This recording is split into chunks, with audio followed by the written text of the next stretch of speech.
playoffs on the line. Trevor Lawrence could not get the job done against Tennessee. So you were right about him in that second half of the playoff game versus Brandon Staley last year, but have been pretty much wrong about him for the remainder of the time. Do you want to finally just admit that he's bad? Like, I don't want to hear you talk about Trevor Lawrence. So anymore, you think honestly. he's bad? So hold on, you think he's bad? I do think that his team's not winning. I think that I've placed a couple bets on him, and I've watched the games, and drop after drop, turnover after turnover. He might be worse than Josh Allen with the turnovers. I don't know what the ratio is, but man. Trevor Lawrence all right, not let good. me add some common sense to this real quick. And right? he looked like a franchise quarterback in college, unlike Jalen Hurts. Let me just add some common sense to this. Trevor Lawrence, what's the story? Let me ask you this, DeMonte. What's the story of the NFL season? What is it? Quarterback play. All the quarterbacks getting injured. There you go. You nailed it. Quarterback injuries. That's the story of the Jags season 2. Now, I'm not going to let Trevor off the hook. Not the story? But Is that not the story for Jalen Hurts as well? I am going to. Well, it might be. That's why I said there's concern. I didn't say it's over. Let's stay where we're at right here for a moment. Trevor Lawrence and the Jags were 8-3 with a lead against Cincinnati to get to 9-3 on Monday Night Football. Up to that point in the season, Trevor had 3,000 yards passing, 68% completions, a low touchdown interception ratio, 14 touchdowns to 7 picks, and a 94 rating. A somewhat disappointing year when I expected him to take an MVP leap, but the Jags were a good team that were clearly going to win their division, host another playoff game, maybe get as high as the 3 seed, and see what they could do. In that football game, Trevor Lawrence got injured.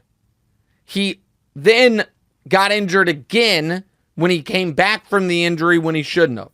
From that moment forward, after being 8-3 going into that game, he did not win another game. And in the final 4 games of the year, after having 14 touchdowns to 7 picks, had 7 touchdowns to 7 picks, and after having a 68% completion percentage, it dropped to 60, a 94 passer rating dropped to 74. So, what happened to the Jags is their quarterback got hurt. That's very simple. Now, that is true. Here's what's also true. He needed to be better when he was healthy. Trevor had a disappointing year this year. The Jags had a disappointing year this year. Trevor was brutal in that Titans game. There's no way around that. Now, do I think he was healthy? Obviously not. But even when he was healthy, his lack of ball security is a huge problem. The fumbles are a problem. The red zone mistakes are a problem. For a guy that I thought would end this year as a consensus top 5 quarterback, even if he never got hurt, he never approached that level. So, is the collapse of the team on him? In my opinion, no. He got hurt. But even outside of the collapse, did he have a disappointing year? Absolutely. Does this make you reevaluate whether or not he is a no doubt can't miss superstar? It has to. This is a bit of a wasted year.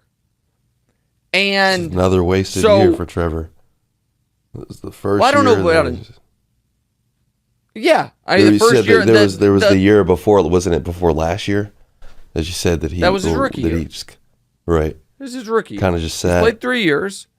Right. No, he never sat. I mean, he played the whole year. Listen, I think that people have unfairly maligned last season for Trevor, and they have absolutely twisted themselves in knots to all of a sudden make the 4 touchdown comeback in the playoffs something other than an all-time great performance. Like the idea of like, oh, but he dug them in the hole. That's the story of every great postseason comeback. Teams don't get down 20 plus points without, the only time I can think of a team getting down 20 plus points in a playoff game early enough to where they can come back from it and it not involving massive quarterback mistakes is when the Chiefs were down 24-0 to the Texans. Because they had a kick return fumble, another fumble, and all of a sudden it's 24-0. Brady's Super Bowl comeback, there was the pick six.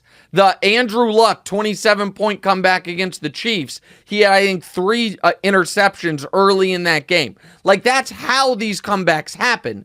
The quarterback usually makes a bunch of mistakes and then rallies them back. Otherwise, you can't get down 3 or 4 scores with enough time left to come back unless someone has made some grievous errors. With all that said, he didn't play well enough this year. Now, I don't look at this as just an unmitigated collapse because there is a clear line of demarcation. We all saw him get folded on Monday Night Football, hobble to the locker room, and be a different player after that, and after that suffered 2 more injuries. A head injury and a shoulder injury. We all saw that, but even without that, he needed to be better. And all of a sudden, when going into this year, you had a very clear top 4 quarterbacks in the AFC of Mahomes, Lamar, Burrow, and Allen. You can argue about the ranking. My thought was, and that's just the AFC, Trevor would cement himself in that group. Instead, a different AFC South quarterback probably did in CJ Stroud. And that's in his own division. So that's where we're at on Trevor Lawrence. And is it possible that he's not going to be as great as I believed he was going to be coming out of Clemson? It's possible. Do I think his story is written? Unequivocally not.